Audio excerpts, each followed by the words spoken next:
So the most powerful law enforcement officer in the entire country was just fired. Just like that. We're talking about Attorney General Pam Bondi. So what on earth happened? Why did she get dismissed? And what does this bombshell mean for the Justice Department moving forward? Let's unpack it. All right, so here's the headline that dropped on Thursday, April 2nd, 2026. President Trump has fired Attorney General Pam Bondi. I mean, this is a huge deal, even for an administration that's no stranger to high-level shakeups. But, the story here is a lot more complicated than it looks on the surface. So what's the official story? Well, the White House was really quick to put out a statement, and you can tell it was carefully crafted. They're trying to paint this picture of a really smooth, friendly parting of ways. But as we're about to see, the official story, well, it might not be the whole story. Over on Truth Social, President Trump had nothing but praise for Bondi. He called her a great American patriot, a loyal friend. The official line is that everything's great. She's just transitioning to a new job. But the timing of this, it just raises a ton of questions. And Bondi's own statement basically echoed the president's. She promised a smooth handover and said she'd keep fighting for his agenda. So on the surface, it's all smiles and handshakes. But behind the curtain, a completely different drama was playing out. Which brings us to the big question, right?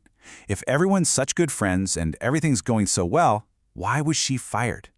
Well, the answer seems to come down to two huge controversies that had been simmering for months and were just about to boil over.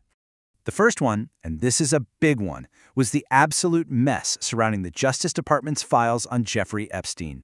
Okay, just look at this timeline. It shows exactly how things went off the rails. It starts in early 2025 with Bondi promising to release the files. Then, this really bizarre move. She gives social media influencers binders of stuff that was already public. It completely backfired.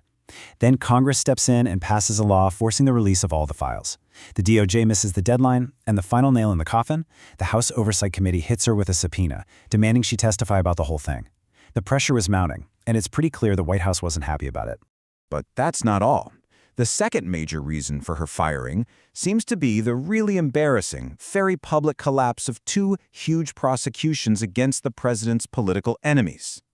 Get this. On a single day, November 24th, two of the administration's biggest legal battles against former FBI Director James Comey and New York AG Letitia James just completely imploded. These weren't small cases. These were politically charged prosecutions that had been talked about for months. And then, poof, they were gone. So, how did this happen? Was it some brilliant legal defense? Nope. The reason these two massive cases got tossed out was because of an almost unbelievable procedural mistake. The prosecutor who brought the charges hadn't been properly appointed. That's it. One simple error, and the whole thing came crashing down. And that mistake happened on Pam Bondi's watch. So, with Bondi out, it wasn't just about replacing one person. It kicked off a major shakeup at the top of the Justice Department, with a whole new team moving in. Here's the new scorecard. Pam Bondi is out. Stepping in as acting Attorney General is Todd Blanche. And yes, if that name sounds familiar, it's because he was Trump's criminal defense lawyer.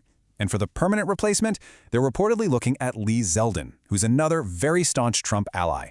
As you can probably guess, the reaction in Washington was immediate. It was loud, and it was split right down party lines.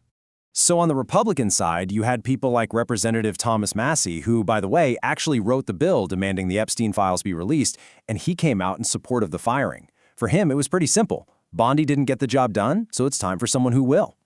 But the Democrats? They had a very, very different take. House Majority Leader Hakeem Jeffries did not hold back at all, calling her time in office a disgraceful affront to our Constitution.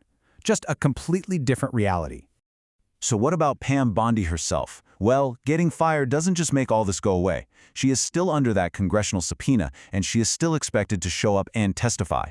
And the Democrats on that committee are making it very clear they're not letting this go. Representative Robert Garcia put it bluntly. They are wrong, and we look forward to hearing from her under oath. And really, that's what this all boils down to. This feels like a major turning point for the Justice Department. With a new Trump-loyal leadership team taking over, are we going to see the department change its direction?